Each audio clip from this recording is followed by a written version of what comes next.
चालू है ना। Hello hello. अरे राजा साहब आ गए। अब ये किताब पलट कर दिखाएंगे कक्षा में सिर्फ एक विद्यार्थी है, हम लोग तो ऐसे ही हैं। नहीं नहीं, ऐसा मत कहो, प्रिंसिपल सर तक पहुंच है इसकी। अरे प्रिंसिपल सर तक पहुंच कैसे हो सकती है? कहीं प्रिंसिपल सर के जूते चप्पल मुफ्त नहीं सिलता है। अरे सिल देता होगा, जात भी तो वही है। आप लोग मुझे अपमानित करने की कोशिश में खुद का समय बर्बाद कर रहे हैं। इससे अच्छा है कि पढ़ लीजिए, कुछ काम आ जाएगा। वक्त का दुरुपयोग नहीं, वक्त का सदुपयोग करें भीमराव। जिन लोगों को उनकी हैसियत नहीं पता, उन्हें उनकी हैसियत बता देनी चाहिए।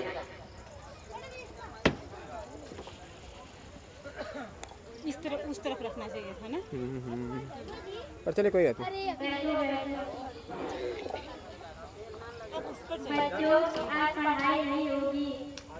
बच्चा के 11वीं और 12वीं के छात्र उनका स्वागत करेंगे।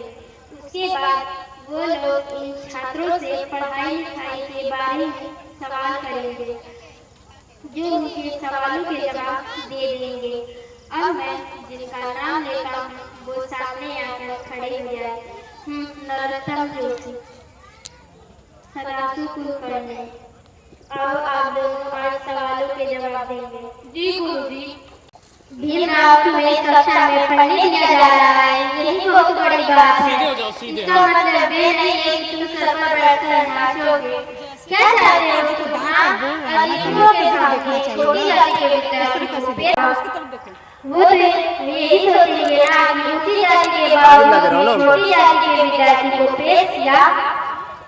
वो यहाँ पर शिक्षा की बातें करने आ रहे हैं, विद्यार्थियों को समझाने आ रहे हैं, विद्यालय में शिक्षा के स्तर का आकलन करने आ रहे हैं, तो उन्हें जाति से नहीं शिक्षा से मतलब होगा।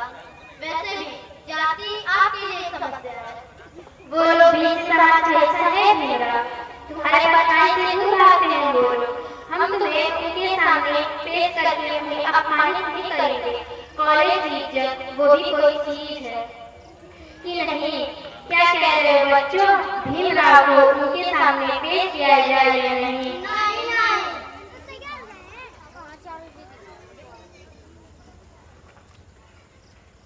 चलो कितनी बड़ा है।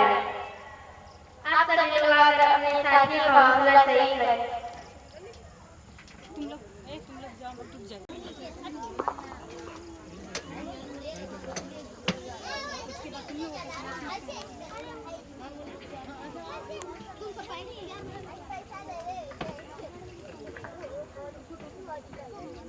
दीदी जी हमें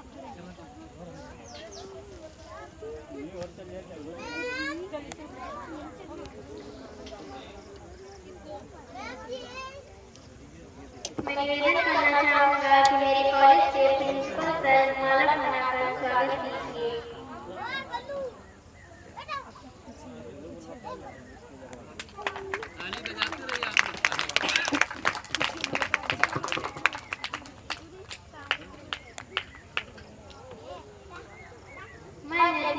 हमारे सभी छात्र मेधावी को सबकी परीक्षा ली है, ये तो संभव नहीं है। जो सब में से सबसे बेहतर है, आपके आगे सुनकर ये नरोत्तम जोशी, सदाशिव कुलकर्णी। आप जो चाहे इन छात्रों से सवाल पूछ सकते हैं।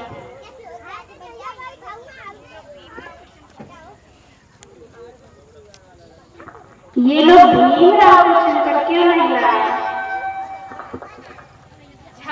मुझे तुम ये बताओ कि कोलंबस और वास्को डी गामा में क्या समानता है और क्या असमानता है? दोनों में यह समानता है कि दोनों ही नाविक थे, महत्वाकांक्षी थे और बाबू थे। और विषमता यह है कि दोनों ही समुद्री रास्ते से इंडिया की खोज के लिए थे। कोलंबस ने इंडिया की जगह अमेरिका तक पहुंचे और वास्को डी गामा ने कोलंबस का सफर तय किया। तुम्हें इन दोनों से कितनी विषमता नजर आ रही है? आंसर है एक तरफा।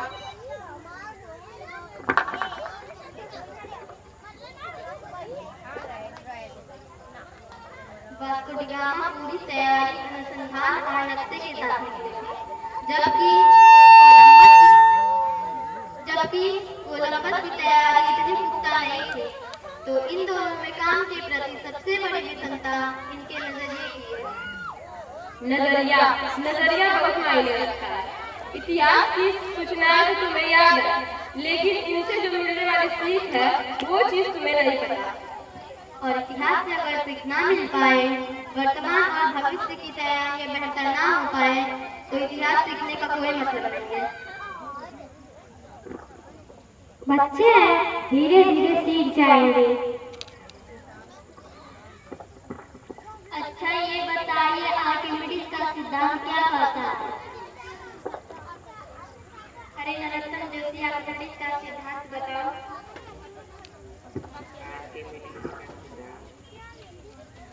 अरे नरोत्तम जोशी, आर्किमिडीज का सिद्धांत कक्षा में पढ़ाया था ना? जी गुरुजी, याद भी है पर पेट में अभी तक नहीं है। अरे नरोत्तम जोशी, आराम से सोच कर बताओ। हाँ सर याद है, एक कोई डूब जाता है, कोई तैर जाता है। क्या डूब जाता है, क्या तैर जाता है? लकड़ी तैर जाती है और आप हम लोग आप पत्थर सब डूब जाते हैं। लेकिन लोहे का जहाज पानी में तैरता रहता है और मनुष्य भी जब तैरना सीख जाता है तो तैर सकता है, वो तो नहीं डूबता। सर लोग को जहाज को पानी में उतारने से पहले उसकी पूजा की जाती है और ईश्वर का आशीर्वाद दिया जाता है, और ईश्वर के आशीर्वाद से तो पत्थर जो पानी पर तैरने लगता है, और मनुष्य इसलिए डूबता को तैरना सीखता है, और तैरना सीखते इसलिए ताकि डूबने से बचा सके। आर्किमिडीज का सिद्धांत क्या यही है? हाँ सर, ऐसा ही कुछ है डूबने और तैरने के बारे में। आज शर्मा करके हम शिष्यों ने हम सबकी नाक कटा दी।